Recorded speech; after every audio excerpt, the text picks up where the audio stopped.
or good afternoon. My name is Joel Roberts. I'm Managing Director of the Association of Sporting Directors, an organisation formed to support and connect and develop sporting directors across the globe. So currently have over 900 members, represented by 57 countries, and work with sporting directors, clubs, organisations to support strategic alliances, individual development and education, as well as numerous other consultancy services for clubs and organisations across the globe. So delighted to be joined this morning by 3 of our technical committee members.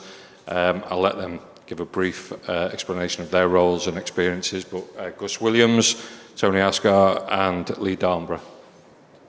Gus, over to you. Thank you very much, Joel. Thank you all for being in attendance, and it's a pleasure to be here. Gus Williams, as Joel explained, from the Football Association of Wales, but equally a member of the Association of Sporting Directors Technical Committee. Being involved in talent identification, scouting for over 20 odd years. Currently doing a PhD in talent ID and development on member associations. Spent 1 season at Blackburn Rovers in the domestic game as head of player recruitment, which gave me a great opportunity to see the game from a different angle, really, domestically, and now being able to complement that with international experience. So, and that's it, really, Joe. Thank you. Tony? Good afternoon, Tony Asghar. I have been nearly 30 years in the game, through various guises, from player's agent to sporting director, chief scout, now working along my role with the Association of Sporting Directors as a consultant, working with a number of clubs and on advisory services, from investment to recruitment strategies to culture change. And really, I'm very happy in some of the work we're doing. Hopefully you'll hear about the Association of Sporting Directors today. Lee Darnbrough, youth player turned performance analyst, and then into the recruitment space, where I've been for, again, similar 20 years. Worked across Premier League, Championship and League One, 4 clubs, and a member of the sporting director, having done the master's course in Manchester back in 2017. And again, working across a football club and potentially into the consulting space as well going forward. Okay. The purpose of, I guess, of this roundtable is to offer some of our experiences and thoughts on the role of the sporting director. But I think prior to that, before we get into some of the individual questions, in terms of the association itself, how would you reflect the position of the ASD from collectively as a resource or as an industry influence? Gus? I think it's fair to be said, Joel, that if you go back to 2015 and the sort of inception in many aspects of the association through Mike Craig and the group of individuals at that time, Dan Ashworth inclusive of, to today, 10 years on, the association stands in a prominent position, really, in terms of the support that it can offer people, the way it connects sporting directors, heads of recruitment, and also exposes them to a network of individuals on a global level, because the role, as we know, which we'll discuss further on into the roundtable, differs in many aspects across different countries, different continents. So an association of this stature was something that has evolved across time, but certainly meets the demands and requirements of the industry as it is in its current state, and without doubt will continue to do so moving forward. Yeah. Tony? Yeah, one of the big takeoffs from me on the association is that it's now allowing a platform for young people to develop, to come into the role of sporting director. I think since the inception of the Sporting Director Association, a lot of people who were in the game, who decided to come from recruitment into sporting director or playing or managing. Now we've got a new group of people with the use of technology, data analytics. They are now wanting to learn from the people who have gone before them. I think it's really important that we provide that platform of education, knowledge base, experience, and try and guide them into a role which is now fast becoming one of the probably the most pressurised job within the game. I think for me, we we look at football managers, we look at players, they have their own union. I think there's not been a space for sporting directors to evolve into. And over that period of time and to where we are now, some of the provisions around potentially the global conference, which is at the end of the next month, and the continued learning through the cycle to add on to the skill sets that we learn from each other. And although everybody will operate in a different environment and a different club, you've got access to people that you build relationships that you can share experiences with to potentially help solve your issues. But then also a fantastic opportunity to go and visit other cultures, other countries, and experience what probably to the guys in England and maybe Scotland a little bit is still an emerging role, and how we try and shift the narrative of how people see the role, and then obviously routes to entry. Okay, and we talk about an emerging role, and I'm conscious that we might be heavily influenced by the UK, but clearly, in our experiences, Europe, certainly the US and the general manager role, at a kind of clearly defined space, we would argue, certainly in the UK, it continues to be a role that differs massively from club to club. But if we go back to kind of our original research and discussions, probably 10 years plus now, and one of the key takeaways from that research was the lack of clarity. Tony, if I can come to you on this one, do you think we've moved on in those 10 years? Talking from a UK perspective, it'd be interesting to get people's thoughts from Europe and elsewhere. So interestingly, I think 10 years ago, when the role was so prevalent in mainland Europe and in the US, that the UK was an outlier. We were far behind it. We all had ideas that if we had one all-encompassing strategist sitting within the football department, that they could manage all the different parts of it. I think at that time the challenge was, how does a sporting director work with a head coach? Because a head coach traditionally has the overall responsibility for everything football. That was the challenge then. I think now the challenge is more so that we've created so many different aspects to the running of a football department within a professional club. Data, analytics, AI, agents, there's so many different parts.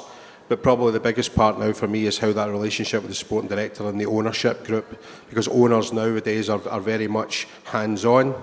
Maybe 10 years ago there was less of that. So as a sporting director now, the challenge is not only to create good relationships with his staff, with his head coach in particular, but now with the ownership. And I think that's one of the big challenges now, is trying to be successful for your owner, but also successful for the head coach. And when you sit in the middle of that, that can be probably one of the most challenging things there is just now. Okay, and following on from that, Lee, how else do you think the role has evolved, certainly in the last 10 years? Certainly in terms of appointments, it's much more prominent. But in terms of the role itself? I think, alluding to what Tony said there, it's historically seen as a recruitment role. I think, again, we've had a variety of titles and clarity and understanding roles and responsibilities, but I think people revert back to recruitment, and from getting that message out there, the clarity around it is still a big field to go through, I think, and ultimately the media will revert back to player signings. The manager, as is now head coach, they'll revert to the players they acquire for their squad. So, for example, the talk down earlier from Toulouse is that the manager, head coach, has no impact on club signings. So I think it's understanding that dynamic, and I think the role now where emergence of player wellbeing departments, psychological profiling and support of players goes beyond even where we probably thought it was 10 years ago in that organisational structure with academy, sports science and medicine, player recruitment, fan engagement, etc. So I still think it's a long way to go. Okay, and with that in mind, Gus, again taking yourself back from where we were maybe 10 years ago, what do you think has been the biggest surprise over that 10 years in terms of the role itself?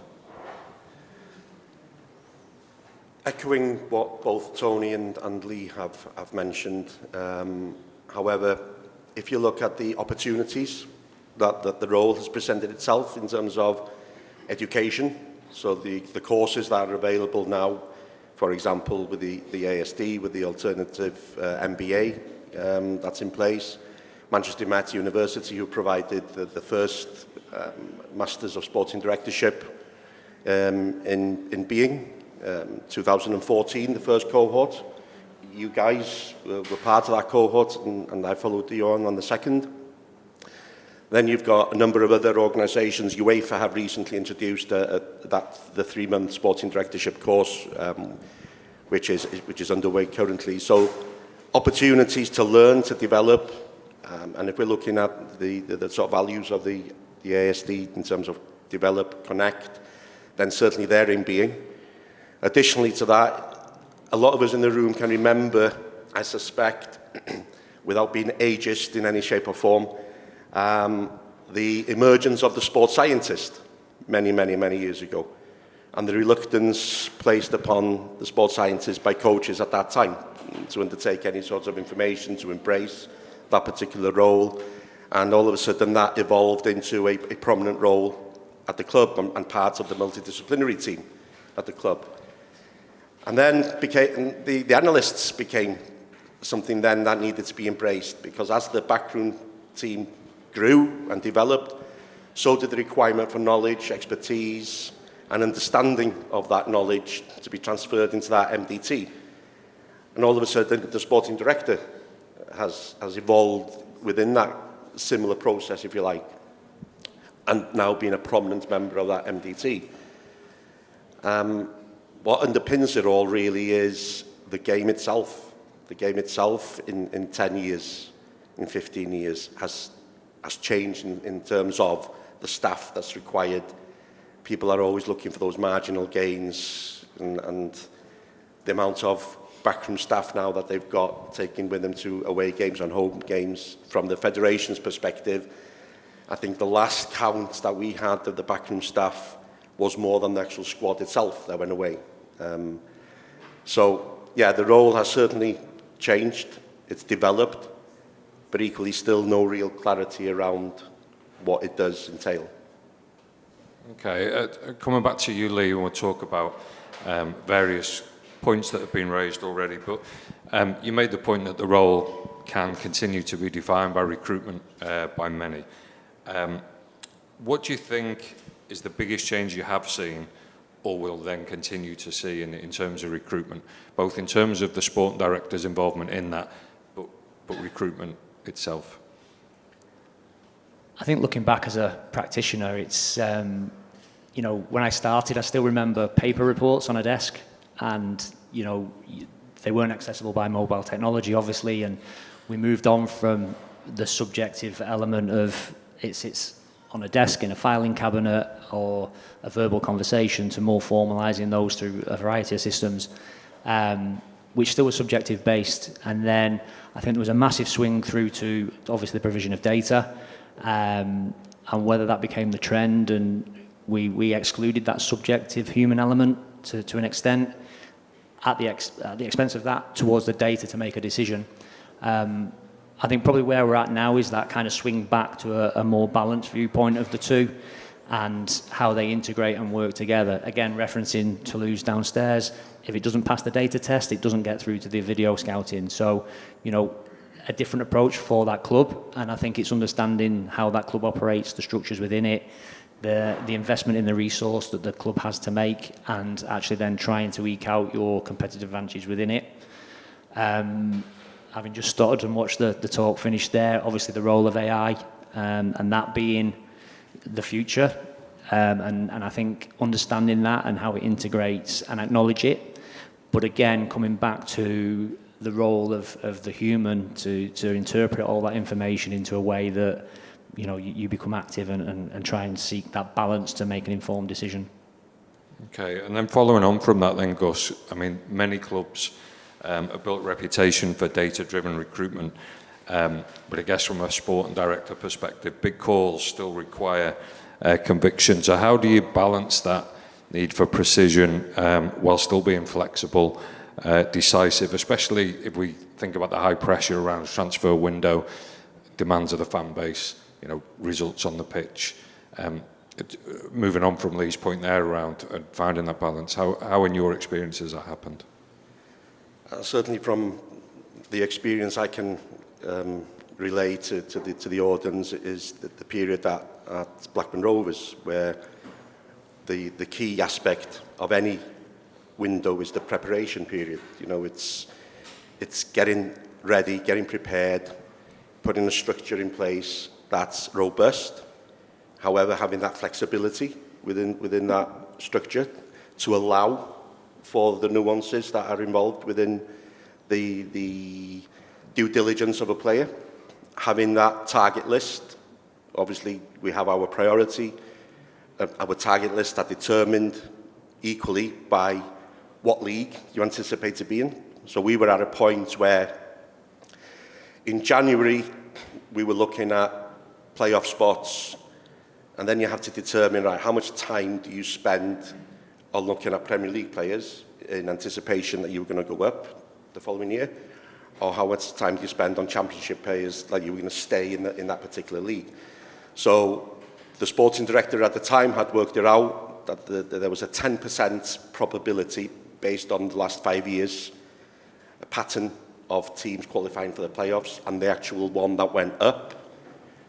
So we decided to apply only 10% of our time into looking at Premier League players if we were to go up, 90% of our time, and that equated to as well in terms of budgetary requirements. So we had the strategy in place to accommodate both scenarios, if you like. So that scenario planning is key, underpinned by having a decision-making pod, if you like, where everybody came together. And that would include, on a regular basis, that would include the CEO, the owner's representative, head of player recruitment, which was myself, and the sporting director, and we would sit around and we would discuss the players that we had targeted. The targeted players would have been seen a minimum of 5 times, and we had 18 players per position, 6 players that were considered for loans, 6 permanents, and 6 free transfers. And all of those 18 players had to have been seen at least 5 times, 2 live, 3 video, had to have been contacted with their agent, collated all the details so that we had everything in place, albeit we were only looking for 3 actual positions. But we had to have a contingency in place, as you're aware, because we weren't aware at the time of which one of our players would be an attraction for other clubs to come in January. So we had to accommodate that contingency. So now that we had everything covered, each position, 18 players in each position, all the due diligence done on it, when it came to making the decisions on the data that we had and the subjective, the blended approach, if you like, it substantiated the data that we had, or challenged it, which assisted the head coach in his understanding and knowledge. Going back to Lee's point, you know, of Toulouse, for example, at Blackburn, the head coach was involved in the process. He was part of that decision-making pod at the end point, if you like. So when we came to making decisions, and these gentlemen and a number of gentlemen in the room and ladies will have dealt with last-minute changes, where the person's in the building and, you know, on the final day and then they're not, and then another one comes in the afternoon. As long as we had every aspect of that process covered, and the what-ifs were covered as well at every opportunity, we were aware, based on our intelligence, our insights, and our network, of the interest by other clubs, and they could fall down, but we had target number 2 ready to come in. So having that basis, we were in a better position to make decisions. We would be comfortable, brave to a degree, but if you have every aspect in place that you've considered prior to come to the window and anticipating that the changes, then we were happy with the decisions that we would make.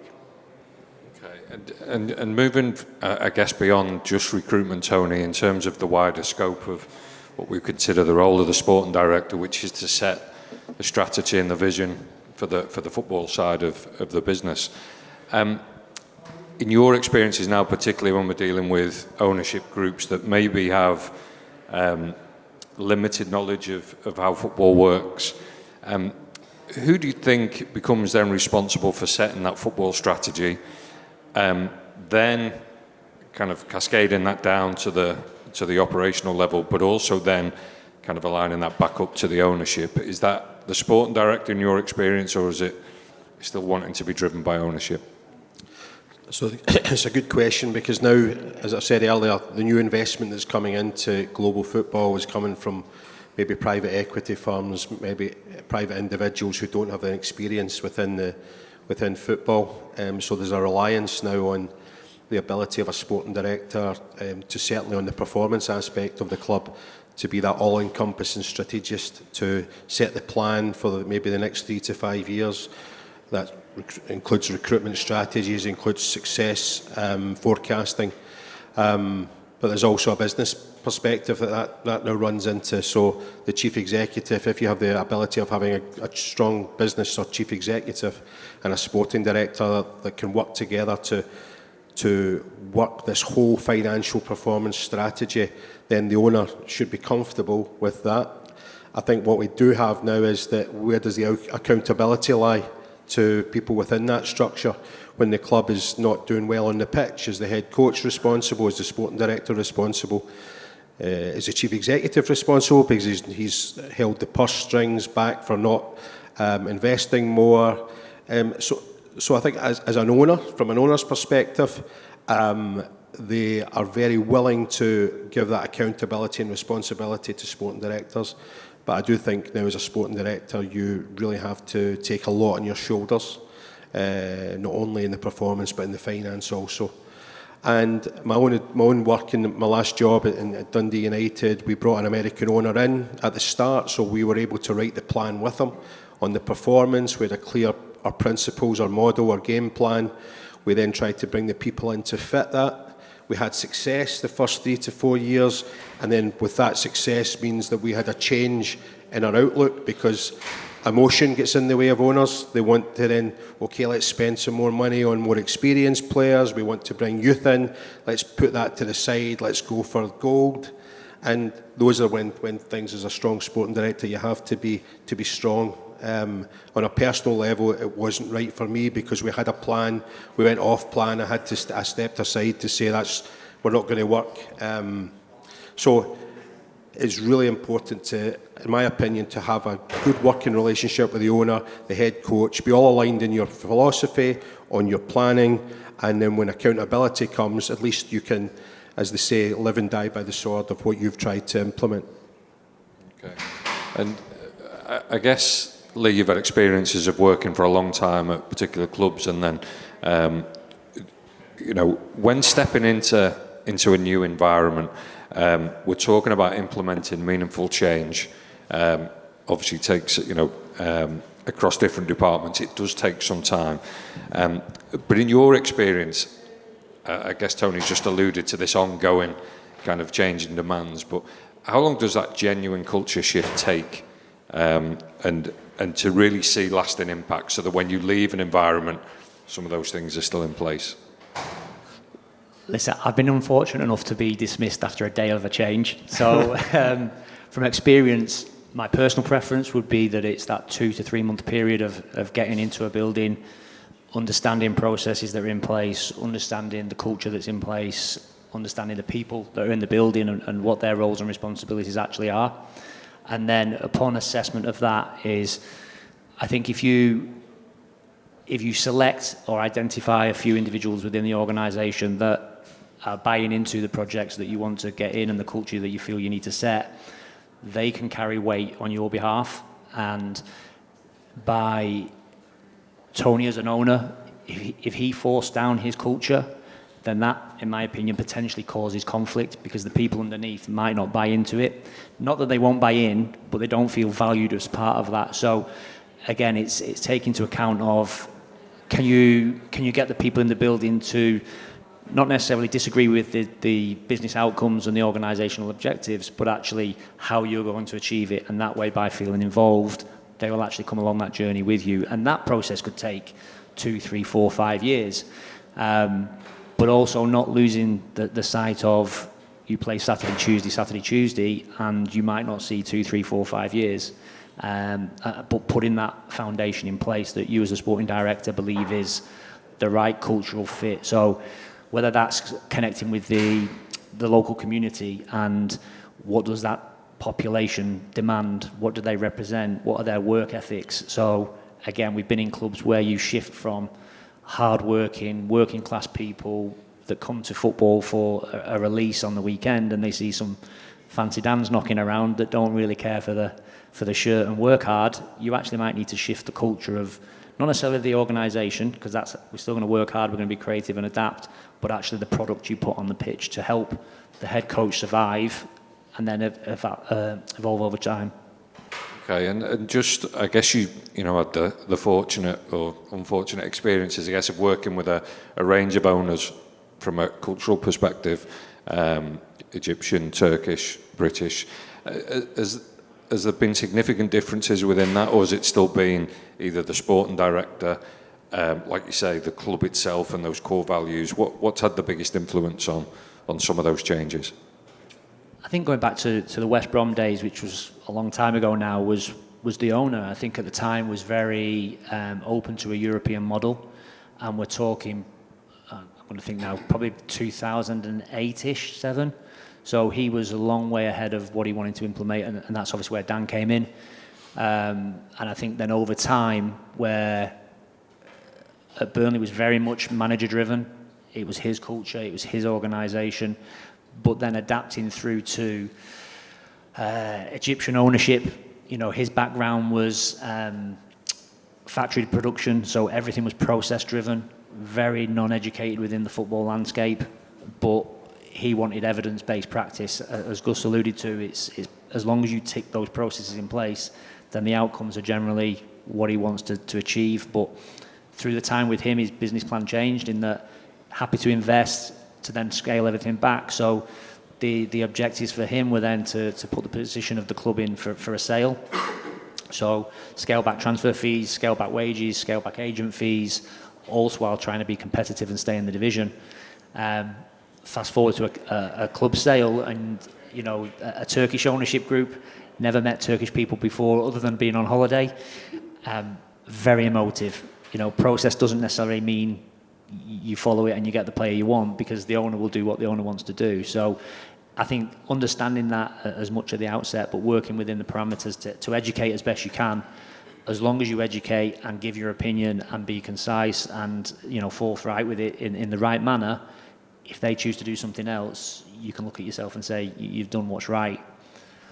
More recently, we worked together in a club where we've had 3 head coaches in 7 months, and the culture has to survive that, but embrace it. But the impact of those changes on methodologies, KPIs, outcomes, culture, they all impact. And although you want stability, sometimes the environments you're in aren't stable.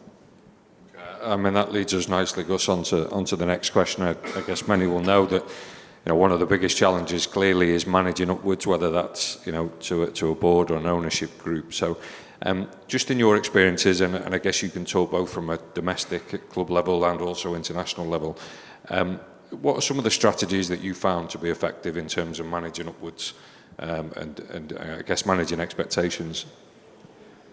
I think first and foremost, Joel, it's about you as an individual understanding people, understanding their character, the personality that you're dealing with. Ultimately, if we're employed by the same organisation, you'd like to believe that we are working towards the same objective. Our vision is aligned, so our rewards are similar. How we get there might be dissimilar, but having that understanding underpins the process of how you approach it in many aspects. Having that respect for that individual and doing it respectfully is fundamental. You need to understand the challenges that your immediate line manager and above that they're facing. You have to be politically savvy, of course, because certainly from both internationally and on a club level, those relationships that you have with the board, the directors, the councillors at federation level are pivotal, because that reflects in what your line manager sees in you as an individual. You get to the point of unspoken rapport, which is that trust that you want between yourself and your line manager, your immediate line manager. And also, thinking beyond that, having that relationship with, in my aspect, with both club and country, was sporting director, technical director, and CEO of both organisations. So all of a sudden, you've got that relationship with them, which is a strong bond. You've encountered previous tasks that you've both achieved simultaneously, whether it's looking for players or bringing players into the federation, and they've been successful. They haven't been successful, some of them, and then you do your plan, you do and you review again, and you come through it, but you involve each other in that process. But ultimately, that line manager needs to be aware that you're familiar with his environment, the challenges that he or she are facing, how you've considered, through empathy and having that emotional intelligence, to look upon their situation. And when you approach that particular person, it's about the we, not I feel. Can we have a look at this? The terminology, again, differs. Based on the personality and the character that you're dealing with, you know by a particular point, whether it's your first week in the post or whether it's your first year, you'll have spoken to people, you'll have made your own assessment, you know how to approach that person, and at the right time, of course. So going back to the gentleman's points about, in a club, a strategy, culture, but ultimately it's 3 points on the Saturday or the Tuesday. That determines what kind of mood people are in when they come in the following day. And you want to pick up the conversation. The clarity around what budgets you have to bring players in. Or if you haven't got a budget, but you're still looking for players because you haven't got that clarity. And then you have to have those discussions. Whereas in federation, you have more time to put a culture in place. The international window, it's about qualifying in that table, minimal games, so you've got to win your first game type thing. But it's not the end of the world if you don't get that 3 points. Of course, you want it as soon as you can. But how you deal with individuals above you doesn't change from domestic to international. It's still about that human connection. Ultimately, it's about people. The size of the building doesn't matter. It's having the right people in the right jobs, all aligned to the same vision. And if you have that from the outset, then you've got a seamless transition in terms of the approach to your line manager, because we all want Wales to win. We all want Wales to qualify for the Euros. We all wanted Blackburn to win on a Saturday, on a Tuesday. So as long as we've got that, then we've got something in common. It's then about, packing it up and working on it to move forward. Okay, and you ended there talking about sporting success, so whether it's qualifying for major tournaments, whether it's winning on a Saturday. But Tony, if I could come back to you and talking more around the demand for owners or new owners who are seeking to get involved in the game and invest in clubs, and do you think that still stands true in terms of sport and success being a priority, or do you feel we're now moving into a world where business, finance generation is actually becoming just as more important to owners as opposed to what happens on the grass on a Saturday afternoon?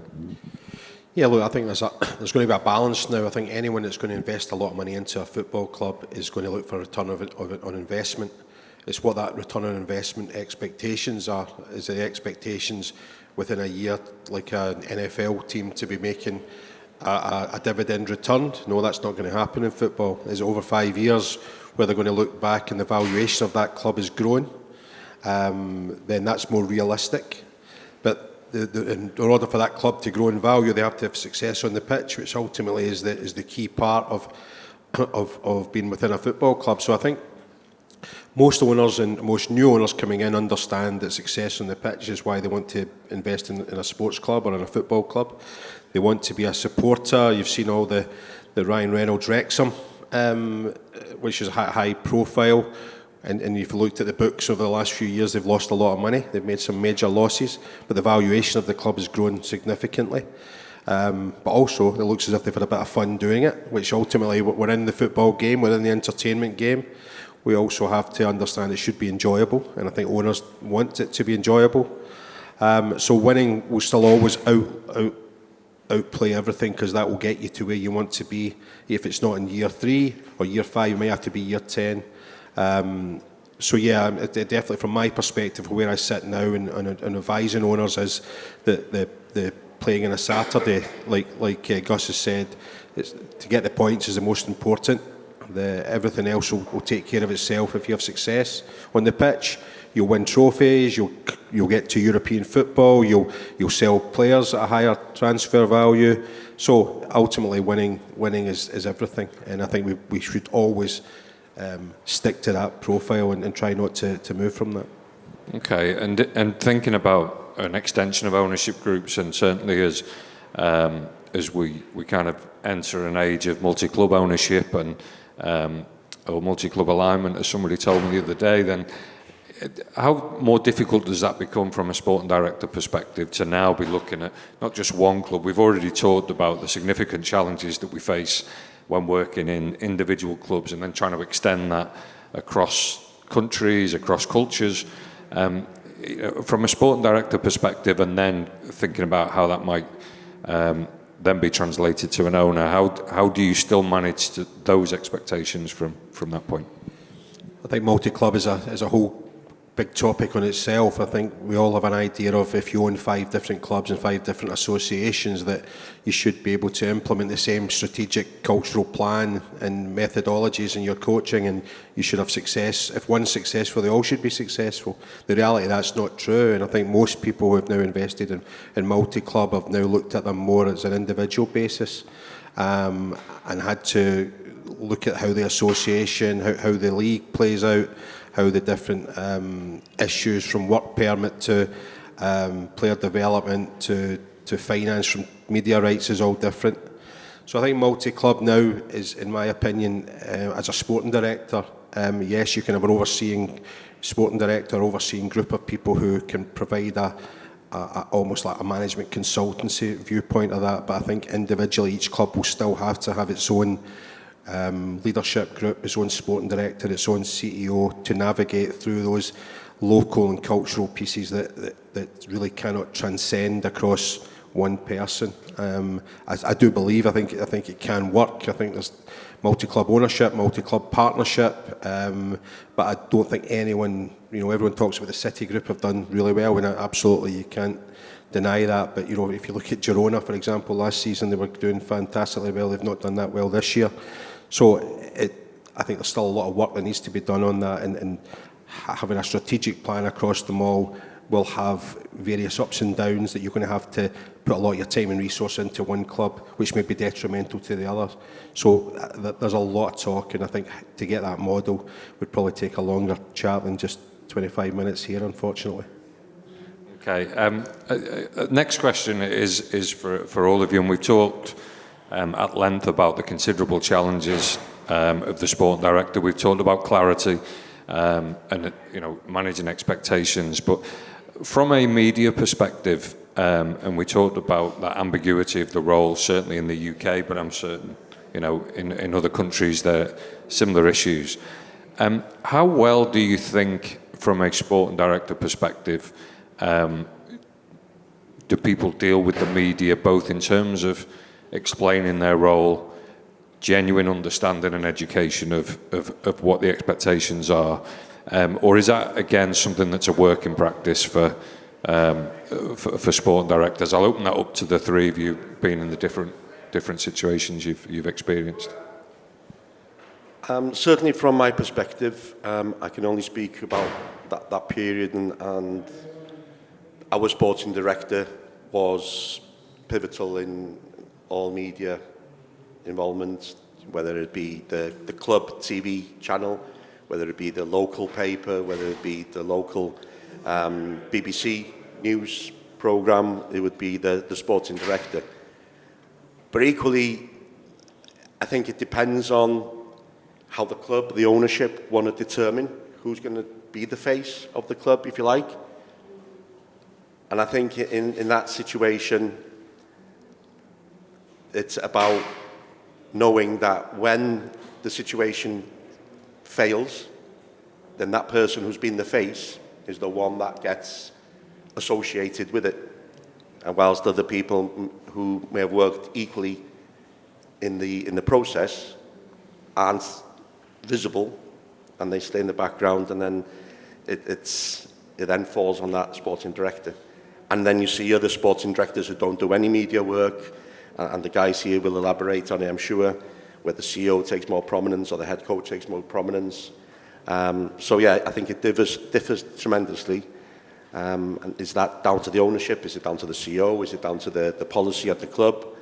You know, is it down to the media department at the club, the preference to speak to him as opposed to the head coach? Or is it 60-40 split? I don't know, but certainly at Blackburn, it was the sporting director that undertook all responsibilities, which was a heavy responsibility to undertake when you're trying to navigate the club through several transfer windows, especially when you're new to the club as well, as he was at the time. So I don't know how you guys have experienced it. I think the media is huge now for the sporting director, in a positive way, but mostly, in my opinion, in a negative way. I think there's now the media want to try and look at who's accountable for results not going their way. The head coach has always been the one that's been the target. The board of directors, the ownership, but I think the sporting director, because of the media, a lot of the media don't really understand what the role entails, that they will utilise the sporting director as the head of the football department, responsible for everything that's going wrong. And also when everything's going well, they'll get the plaudits. But you've seen now with Manchester United, for example, bringing a sporting director in and then leaving, that now is almost becoming like a head coach role. So now the media have this narrative that sporting directors are very short term. Then there's an expectation that if results aren't going well in the first 3 to 6 months, then not only is the head coach now getting sacked, that the sporting director needs to be looked at, which really goes against the ethos of a sporting director having a long-term strategy. But ultimately, if you're going to put your head above the parapet, as they say, then you have to take that, and you have to be strong enough to have your convictions and be able to stand tall to the media. Because once the media come for you, the fans will come for you when things are not going well. So I think it's now going to be art and part of what the game is. As a sporting director role, it probably wasn't what the sporting director role should have been. It should have been more of an executive leadership. But now, as people are asking the questions, what do? We have a responsibility not only in the ASD, but also in the game to try and explain what that role is. But ultimately, we do have accountability. If we're moving on head coaches 3 a season, then we have to look at ourselves and say, are we not recruiting properly? Are we not managing properly? Or if there's a deficit of losses after a year, the accountability has to come to somebody. So the media, as I say, they have an obligation to try and ascertain that. And I think sporting directors, whilst it's a great job, you do have to have accountability and you need to stand tall. And I think that accountability comes to, in my opinion, the biggest expenditure in a business is transfer fees and player wages. So whichever club it will look at, the financial accounts now are interrogated and you know, they set, certainly in England, they set the parameters of which you can operate. And it's, I think, having an understanding and appreciation of the financial aspects is vital for a sporting director as one of the next stages. But again, it's the ASD, for example, you know, the podcasts that we do, the publications in the wider marketplace that are actually starting to highlight the roles is better. But it's that clarity and measurement of what is success, whether it's to the owners, to the players, to the fans, to the wider audience, of how you're assessed on being successful. yes, it's wins and losses and through the season and probably some financial losses, but explaining that the role is bigger and understanding that part of your job is to orchestrate, align and pull departments together, which isn't measured by a KPI. You're seen by, like Tony said there, the results on a weekend or a midweek.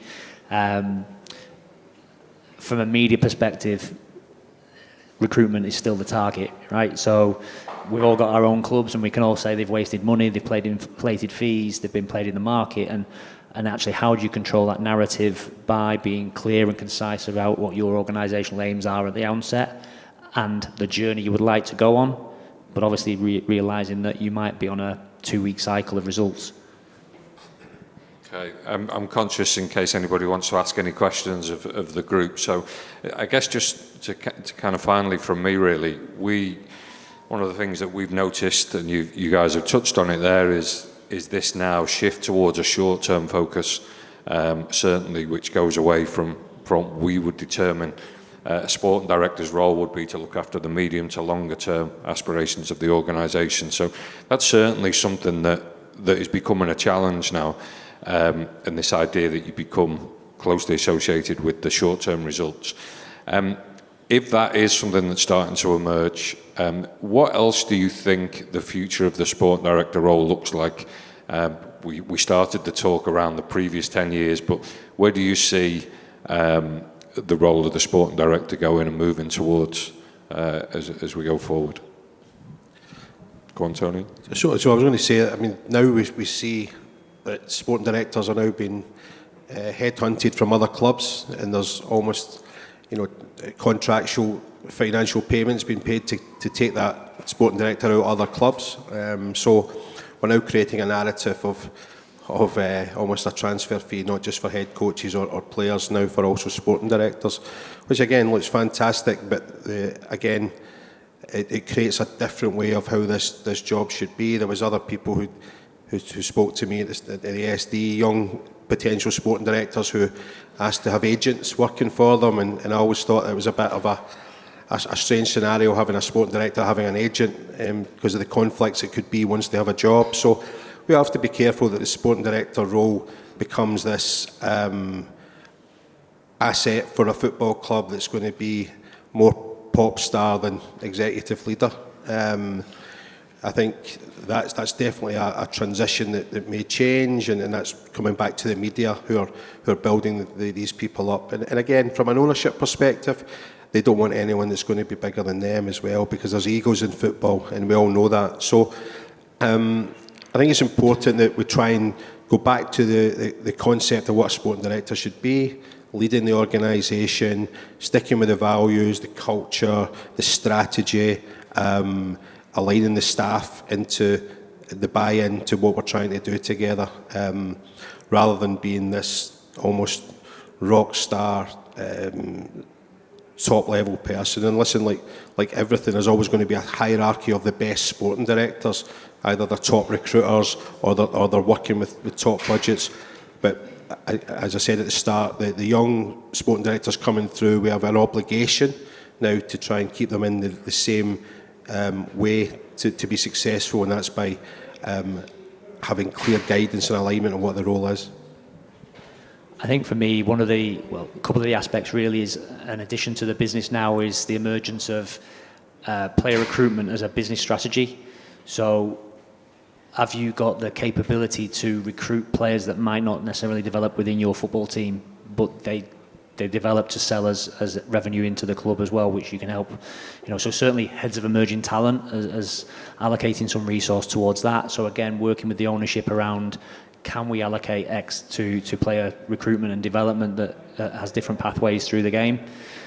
An understanding of financial accountability and accountancy within that, and how your sporting role will can impact, and obviously vice versa, working with the chief executive. And then I think thirdly, in a couple of ways, expanding departments in new markets. So again, as a sporting director, you generally work with experts in the field, sports scientists, nutritionists, physios, etc. And now you have player welfare coming in, you have psychologists coming in. So it's orchestrating those departments and working with them, and they are experts in their field, to not feel threatened by that, but actually to embrace it and learn at the same time, and then go back to, you know, the emerging of AI within player recruitment and data analysis within your own building, and how you blend that and accept it and learn in a, for me, which is a really challenging market, but how do you understand what that potential gives you as growth going forward? I think to caveat both valid points, we're living in an age of results. Everybody wants things to happen yesterday. You know, we want things now. And Tony made a huge point about accountability, as did Lee, in terms of the short term, as you alluded to. The results matter, whether it's on the pitch or whether it's in the building. As soon as the media build up the narrative, as Tony mentioned, and the supporters latch onto it, and they are your masses, because they want everything now as well. They don't want their neighbours to be moving ahead of them as a club, getting better results than them. So ultimately, I think in the future, the sporting director's tenure will become shorter, because it will be redirected towards that particular person. Because if you're getting the plaudits when you're doing well, you have to accept the bad in those situations. As we're moving forward, we're always thinking in the room, which is why AI is prominent. We're always thinking in the room, what's football going to look like in the next 5 years, the next 10 years? What's Budapest going to look like in the next 5, 10 years? So we're always thinking, because you'd like to think there's visionaries within the room, and we're always aligned to that. And from a sporting director's perspective, that pressure is going to intensify as the years go by, because the pressures on the game are going to intensify. You mentioned Wrexham. Wrexham have had a romantic fairy tale story for the last 3-4 years. Now it's going to be pressure. Championship is going to be pressure for them. The guidance, the regulations change within the Championship. Their aim is to go into the Premier League. They've made that public. So they need to get the off-the-field stuff right as well. They need to have those training facilities. They need to have those academies. They need to have the players coming through, as opposed to buying those players on a regular basis, because that will stop. So the pressure is going to intensify in them. The romance, the fluffiness around it will cease, because they'll start to realise what the real world of football is about now that they've got into the Championship, because they don't want to come back down. So their pressures are going to intensify threefold on them. They're going to intensify on us as individuals. Our lives today are very different to what they were 12 months ago. And they'll be very different in 12 months' time. But the best we can do is anticipate what they look like, so that we're prepared and that we're in a better position to deal with them. So certainly from a sporting director's perspective, I think we need to sort of try and understand what that looks like in 12 months' time, 24 months' time, and so forth. I'm conscious, and I did make the point at the beginning, that we're talking heavily from a UK perspective, but I'm conscious that the whole idea of coming to Budapest is not just to talk about our experiences, but if anybody's got any questions for the panel, or feel free. Is anybody? Do you want to? I'm sure you can shout from there. But Okay, I'll try. I have a strong voice. My name is Roger Mataili. I'm a player's agent in Belgium. It was quite interesting, and I've actually got so many questions, but I tried to limit it. We talked a lot about the data part, about the AI part, but I'm also wondering about the regulatory part, because football regulation is really evolving a lot. One of the most known by everyone, I think, is UEFA Financial Fair Play Rule. That's also evolved. And for you guys, obviously, in the UK, you got PSR and everything. So I'm wondering if it's if it changed the role a little bit of the sporting director with all those regulations, and also various cases in front of the European Court of Justice. Does that require a little bit more of a legal, technical profile for sporting directors, which makes it quite a lot? Is a sporting director still a role for one person, or is it a role for multiple people? Because we also have, I think in Liverpool they've had one assistant sporting director. In Belgium we have also some clubs that have technical and sporting directors, so I'm wondering, what's your take about this? I think I'll start from that. I think it's an interesting point you make. Is you see now the emergence of yet another title of kind of chief football officer, with this idea that you become a CEO that then, manages experts in the field. Historically, people would have come maybe through an academy route, been a head of academy, or they'd have been a head of recruitment, and then find themselves then managing a whole raft of senior leaders. Lee talked before about the best leaders are those who can then empower the experts in their particular field. I think we still struggle with that in our experiences of seeing sporting directors being able to delegate properly. So I think yes, that wider team with genuine experts in each role is going to be more important. It goes back to Lee's point around whether people see that as an exciting investment as opposed to maybe, buying a new player, and whether you can see the time or afford yourself the time to see that come to fruition.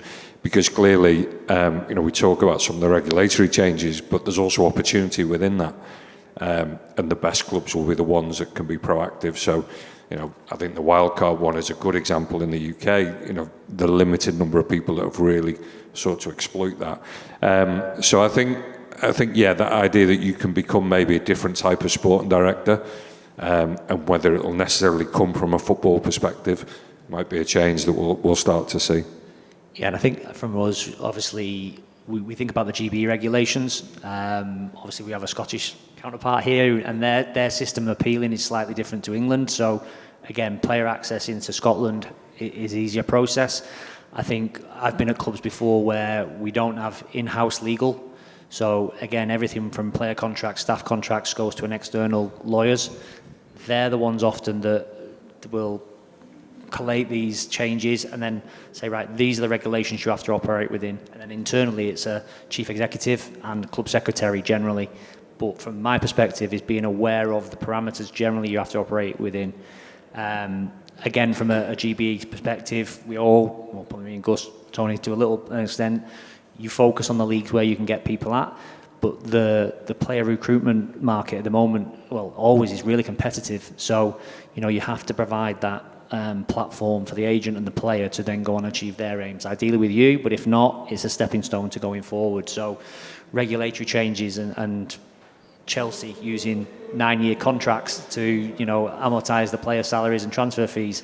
Nobody thought anyone would do it, and they did. So now they'll close the loophole. So, yeah, I think it's always trying to find that competitive edge really within, the realms of possibility. Cool. Sorry, am I okay to? Yeah, we got 2 minutes. Yeah. Okay. Final one from me in relation to your question. Without doubt, that affects everybody. Any change affects everybody.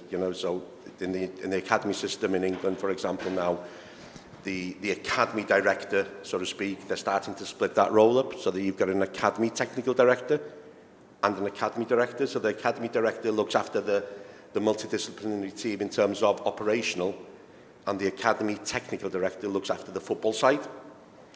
So because that role has evolved, because of the regulatory changes within the EPPP system, it's become too much for one individual, so that they've split it.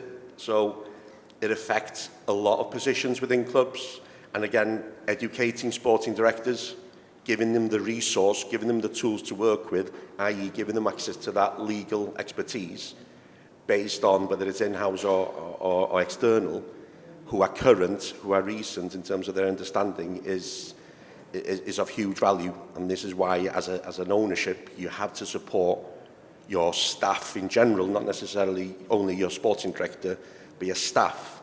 If you're expecting them to achieve, then give them the resource to do the job to the best of their ability. So without doubt, it's necessary.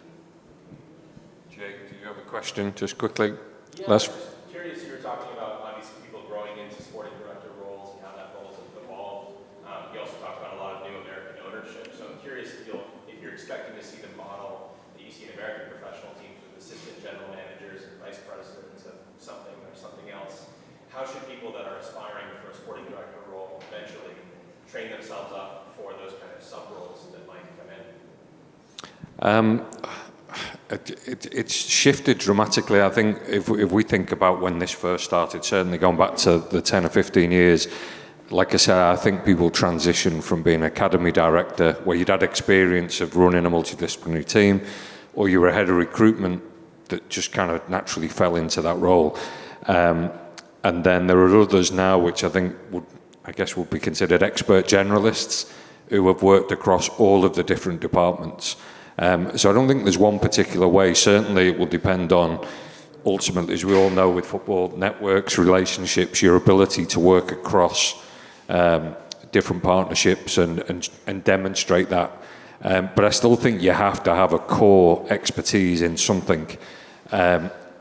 My point would be that I think that doesn't necessarily now have to always be on the grass related.